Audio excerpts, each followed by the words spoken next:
ibebenta mo ba yung Pajero after restoration? Thanks, sir.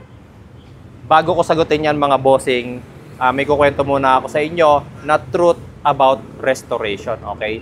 So, hindi yung Pajerong ito ang kauna-unahan kong in-restore. Kung nakasubaybay kayo sa Facebook page and YouTube channel ko mga bossing, ang kauna-unahan ko talagang in-restore is an owner type Jeep. Okay, sa mga hindi pamilyar, yung mga pang FPJ na owner type Jeep. Stainless yan. So, sa naging proseso mga bossing, actually, kaya ko yan i-restore kasi alam nyo naman kung anong history ng Jeep Doctor PH. Kaya nga ako tinawag na Jeep Doctor PH dahil nagsimula ako sa paggagawa ng mga tutorials about fixing mga owner type Jeeps. Okay, so dyan din ako natuto kung paano mag-ayos ng sasakyan mga boss. Tapos, ni-restore ko siya kasi ayokong manatili siyang pangit kasi ano yan memorable sa akin yung owner type Jeep na yan. Okay? So, sa restoration, sa whole process, inabot ako ng almost half a year and ang gastos mga bossing is nakakalulang 250,000 pesos. Ngayon, ano po ba yung katotohanan pagdating sa restoration? Mga boss, ang unang-una nyo i-consider kapag magre-restore kayo ng isang sasakyan, bakit? Ano ang reason niyo bakit nyo i-restore? Ako kasi ang reason ko nga is because mayroong sentimental value sa akin yung owner type Jeep at ayoko siyang mawala sa akin. So, gusto ko siyang i-restore kasi ayoko tuluyan siyang masira kasi yan yung pinagmulan ko. Parang ganun. Diyan ako nagsimula as a content creator. So, gusto ko, pag tumanda ako, andyan pa rin yung owner type Jeep na yun. Kaya ako siya ni-restore. Gumastos ako ng 250,000 pesos. Take note mga boss, kahit ibenta ko ngayon yung owner type Jeep ko ng 300 na lang o kahit 250k na lang kung magkano man yung ginastos ko sa restoration, hindi ko siya mabibenta ng ganon. Bakit? Kasi yung value niya is hindi nakatapat talaga nung magkano man yung ginastos ko. Okay? Kung ang option niyo kung bakit kayo nagre-restore ng sasakyan mga bossing is dahil iaayos ko siya kasi gusto ko siyang ibenta, wag boss. Wag mga boss. Wag kayong mag-aayos o magre-restore ng isang sasakyan dahil gusto niyo siyang ibenta. Kasi mga bossing, hindi siya worth ng inyong pera. Kagaya nito mga boss, itutok natin sa Pajero. So sa mga hindi nakakaalam kung magkano ba ang cost ng mga gantong klase ng Pajero, ang mga running niyan mga bossing, kung hindi ako nagkakamali sa market, nag-check ako. Exceed lang to mga boss ha.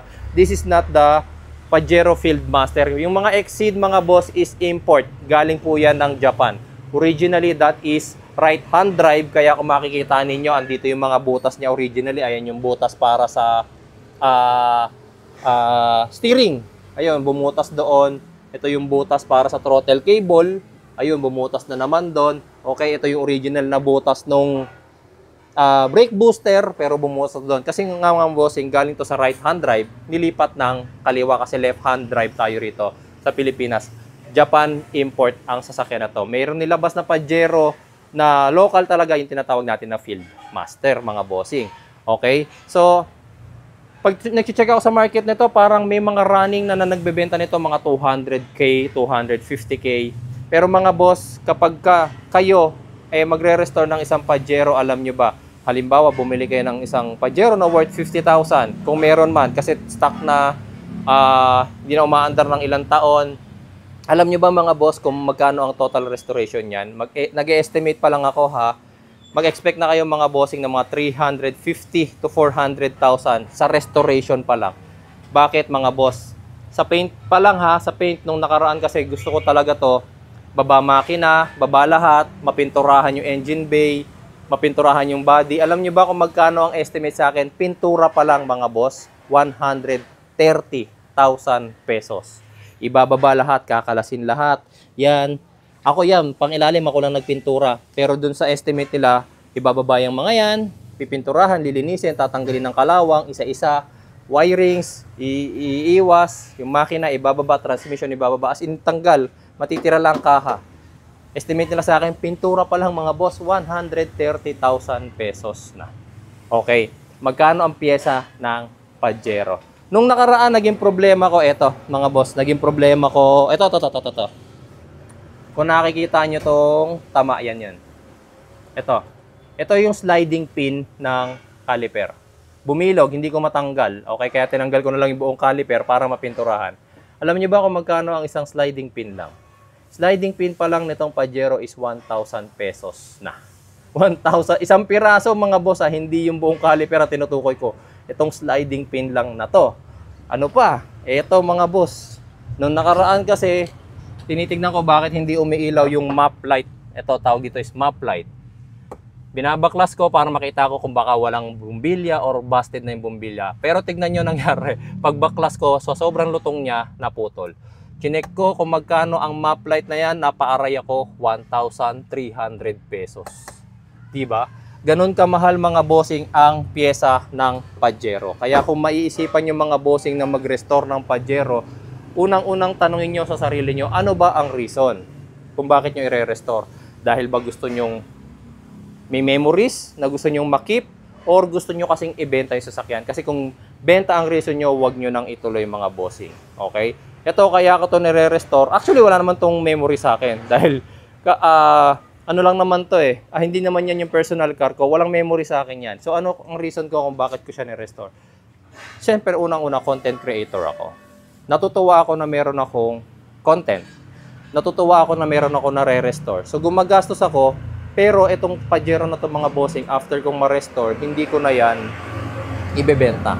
Gumagastos man ako sa kanya kasi yung satisfaction ko na meron ako naayos, yung satisfaction ko na, uy, nagawa ko tong Pajero na to ng ako lang mag-isa, nagawa ko siyang i-restore na hindi ako humingi ng tulong sa kahit na kaninong mekaniko, sa kahit kaninong shop, kahit kaninong detailing, okay? Ginawa ko siya ng mag-isa ko, so achievement yon para sa akin. So para sa akin, priceless yung achievement. Next thing, wala lang, gusto ko lang magkaroon ng Pajero. Nagagandahan ako sa kanya, tsaka natitibayan talaga ako sa Pajero mga bossing eh. So eto, hindi ko siya planong ibenta mga boss, kaya sa mga nagtatanong, sorry po, hindi ko po talaga siya ibebenta. Kung gusto niyo po talagang maghanap ng Pajero, marami nang pong binibenta sa market. Pero yun nga ang payo ko mga boss ha, huwag po kayong mag-expect na mura ang restoration ng Pajero. Kahit naman noon mga bossing, noong mga panahon na siguro mga nasa 90s or early 20s, ang Pajero, ang mga nakakabili lang naman ng mga Pajero mga bossing is yung talagang may pera. Okay? Talagang may pera lang ang nakakabili ng Pajero. Kasi nung panahon na yon, magkano ba ang halaga ng Pajero na ganito? Okay? Kaya nga nakikita natin ang mga Pajero dati sa mga politiko lang eh. Sa mga politiko lang. Pero ngayon, since medyo mura-mura na ang Pajero ganito, yun nga lang, ang dami mo na ang kailangang ipaayos. Kasi nga, gaya niyan. Tignan nyo naman yung itsura ng makina ko. O, diba? Ang dami nyo ang kailangan gawin. Tapos hindi na biro yung kanyang pyesa, mga boss. Totoo yun, mga boss. Na ang kailangang ipaayos. Kasi nga, gaya niyan. Tignan nyo naman yung itsura ng makina ko. O, diba? Ang dami nyo ang kailangan gawin. Tapos hindi na biro yung kanyang pyesa, mga boss. Totoo yun, mga boss.